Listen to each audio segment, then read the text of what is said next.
It's What the F Happened, a week in review where we rant and rave all about the things going on in the stock market and all the unbelievable craziness that's happening. Stephen and I, we're going to talk about energy. We're going to talk about electric cars. We're going to talk about blackouts and brownouts and everything else. So folks, get ready. This is going to be an unbelievable show. And every single week we do the same thing where we dissect the week in review and we talk about what the F happened. We'll see you in a minute.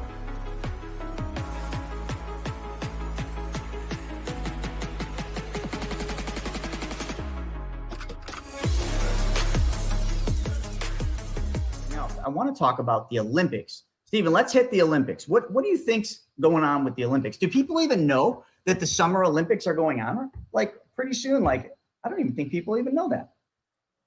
Yeah, it's they were canceled last year because of COVID, and they are having them this year out in Japan, and they just recently announced that they're not going to allow any attendance, any live people inside the stadiums or anything. I guess they're having a lot of challenges with COVID and everything going on still over there, and it's just amazing to see that some of these countries are still having such major challenges with COVID. And the United States, I mean, you guys have seen what's going on. I mean, in Vegas over the weekend, there was a huge fight with Poirier and Conor McGregor, where McGregor got his ass beat, which was awesome. But not to talk UFC, there was a country concert going on. Justin Bieber was out there putting a show on. There was literally hundreds of thousands of people side by side. We have no issues right now. Everything's good.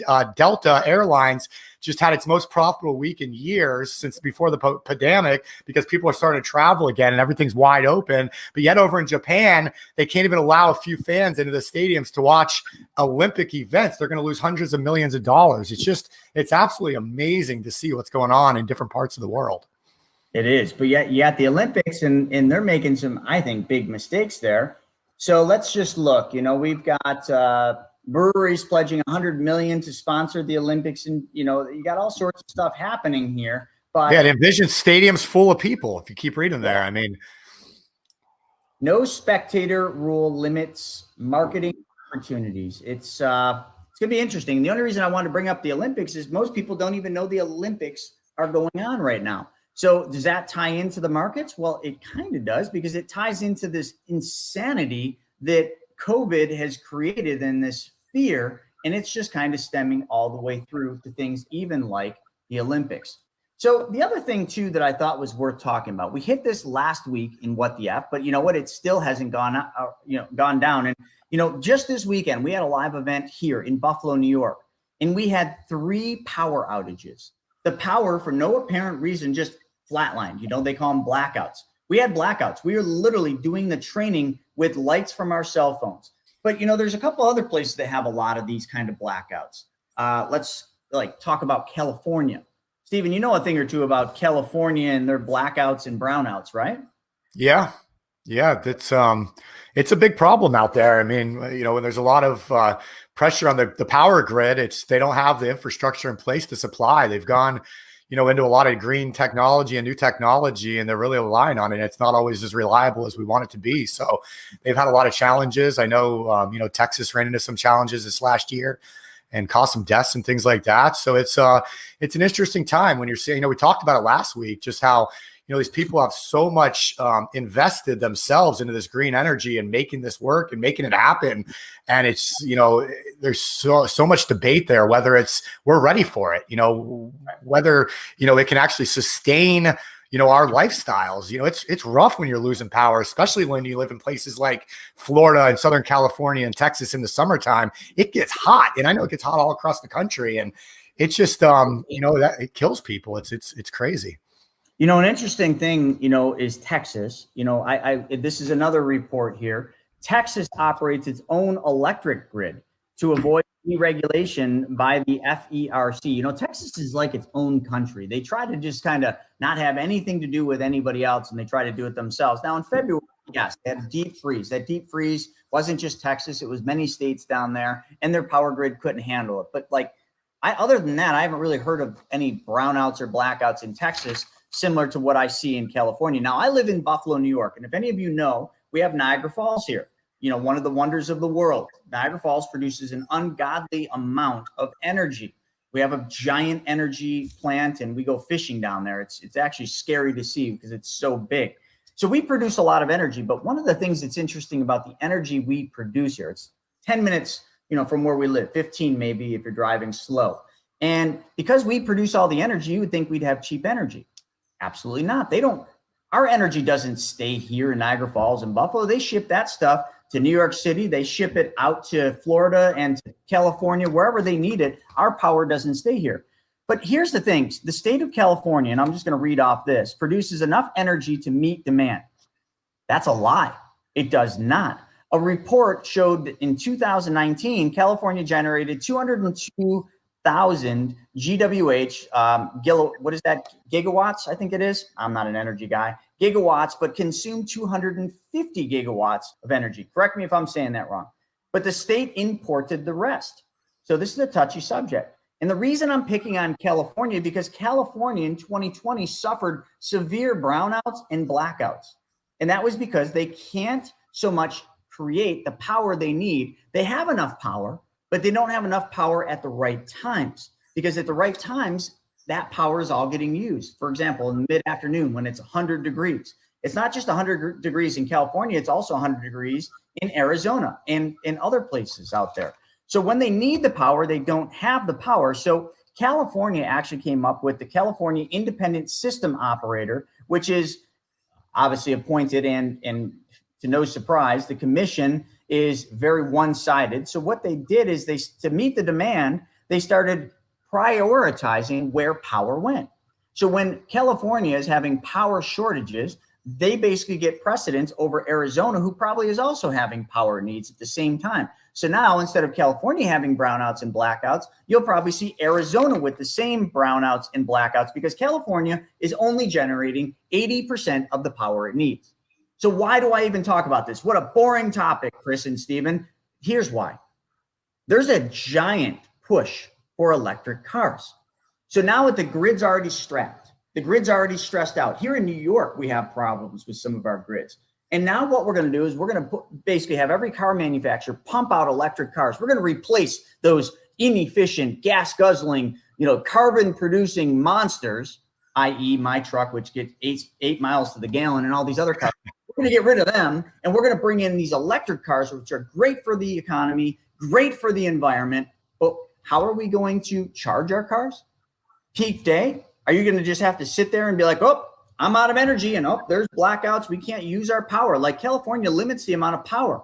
And now they're going to all those like automated thermostats. You don't think that they're going to have the ability someday, they do now, but someday to instead of your house being at 70 degrees in those hot days, they raise it to 78 because you can't use that power. You don't think that you are going to lose control of that? Well, if you've got an electric car and it's during those peak times when they can't produce enough energy, how are you going to charge your car? You going to walk? Is your car going to come with an auxiliary bicycle? Is that going to be the add-on feature for the new Teslas? Buy this new Tesla model and get a bicycle so that when you can't charge your car, you're not on the side of the street. Listen, I like Teslas and I'm all about the electric car thing, but literally, can you go from where we're at to where they want us to go in T-minus 60 seconds? No. You can't build the infrastructure. You can't build the power grids. You can't increase the power supply fast enough for the demand.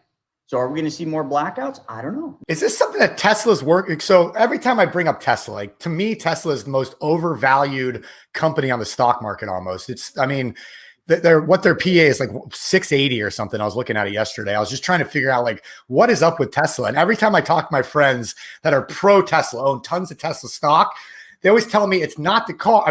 The PE in the auto industry is what, 20 typically? There's a 6.8, it's crazy. So they're valued at more than every other car company in the world combined, Tesla. So they always tell me Tesla's not a car company, they're a technology company. Okay, so what technology is Tesla building that's going to solve these issues? Is it the batteries? Is that really what's going on? Or is Tesla really that overvalued?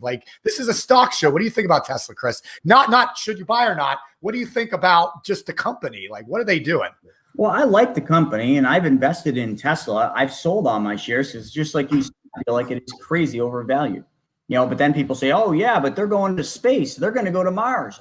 Okay. Yeah. But that costs money to do that. And that's not going to probably, we're not going to see the fruits of that until after I'm well gone. So like, how is Tesla valued so much?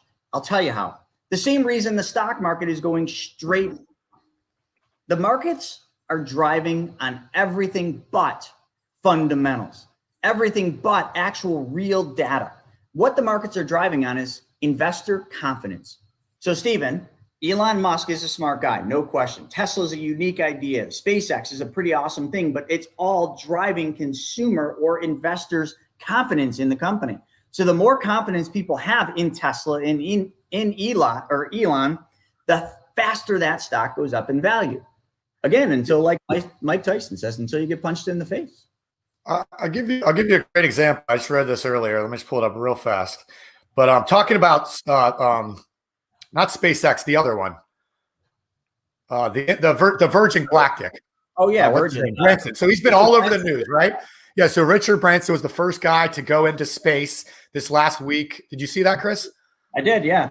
Yeah, so they launched him up. I guess there's debate whether he was actually in space or just below. And I know Bezos is going to actually go really into space in the next couple of weeks or something. So that's kind of a fun little challenge. But just to give you an idea, just because of all the news articles and all the talk and all the hype over Branson going to space with his Virgin Galactic thing over the last week or so, the stocks went from 16 up to 56 in the matter of that week news cycle right there, just because of the hype and everything. Now it's come back down a little bit, down to 37 in the last 3 days, but it's just like there's zero sense in the markets right now. And if you like the idea of investing in something that makes zero sense, I got to question your, I don't know, intelligence almost. I don't want to say that because it's easy to get caught up in it. But what are you doing, man? It makes no sense. It's crazy. Yeah, no. Listen, like sometimes you just gotta, the truth hurts and you just gotta punch people in the face, I guess. So stupid is the right way to say that, Stephen. We don't need to dance around this one because really a lot of people that are investing in certain things right now, it is pure stupidity based on absolutely no facts, no fundamentals. It is based on absolute speculation because they're afraid they're going to miss out on something. So Richard Branson goes to space. He's awesome. I love the guy. He's always been an idol of a lot of people. He's in space. Does that mean the stock should skyrocket because the dude took a little trip up to space? Stephen, I got an idea. Let's come up with a company. Let's take it public. And then let's just pay some Russian company to fly us into space. Maybe our stock will skyrocket too on absolutely nothing.